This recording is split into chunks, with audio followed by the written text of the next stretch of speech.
Kontestasi pemilihan presiden dan wakil presiden 2024 bisa dipastikan akan diikuti oleh 3 poros kekuatan, yakni pendukung Ganjar Pranowo, Prabowo Subianto, dan Anies Baswedan.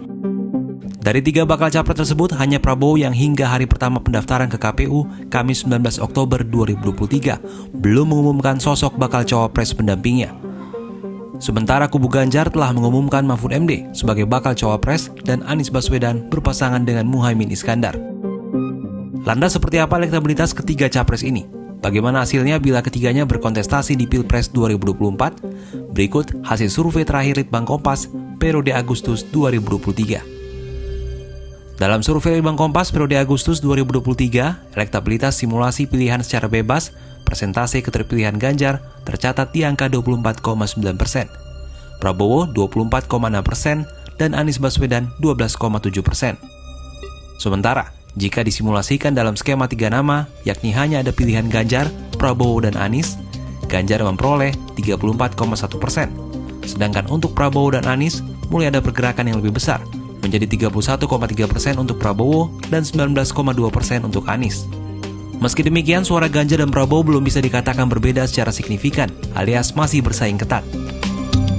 Belum adanya calon yang meraih suara signifikan inilah yang menyebabkan sejumlah kalangan memprediksi Pilpres bisa berlangsung dalam 2 putaran.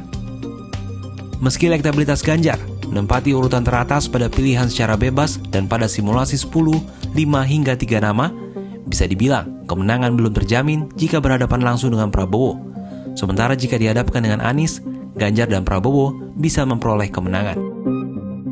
Litbang Kompas mencatat jika pemilu presiden digelar saat survei dilakukan dan jika Ganjar berhadapan hanya dengan Prabowo, maka Prabowo masih unggul atas Ganjar. Prabowo memperoleh 52,9%, sedangkan Ganjar 47,1%. Perolehan kali ini semakin memperlebar jarak keterpilihan Prabowo dengan Ganjar sebelumnya. Pada Mei 2023, yakni Ganjar 48,9% dan Prabowo 51,1%.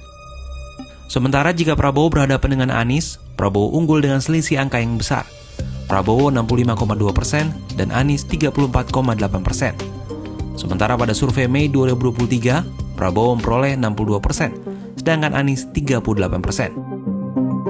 Adapun jika Anies dihadapkan secara langsung dengan Ganjar, pilihan terbesar masih mendukung Ganjar.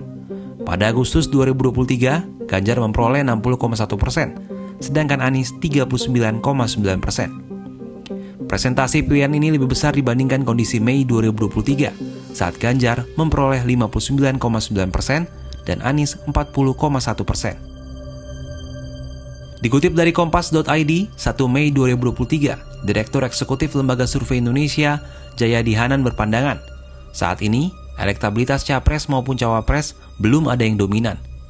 Untuk capres misalnya, jarak antara 3 kandidat potensial, entah itu Ganjar, Prabowo maupun Anies sangat dekat. Dengan demikian, 2 tokoh diantaranya sangat berpotensi masuk putaran kedua.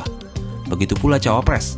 Meski penentuan cawapres ini menjadi penting, realitasnya jarak elektabilitas di antara tokoh-tokoh yang kerap muncul di sejumlah lembaga survei juga tidak terpaut jauh. Meski demikian, dinamika politik dalam beberapa waktu terakhir di masing-masing koalisi dengan munculnya sosok cawapres pendamping tentunya akan menjadi faktor pembeda dalam Pilpres 2024 mendatang. Dengan begitu, menarik untuk ditunggu strategi dan manuver setiap kontestan Pilpres bersama parpol pengusungnya untuk bisa merengkuh hati rakyat pada Pilpres 2024.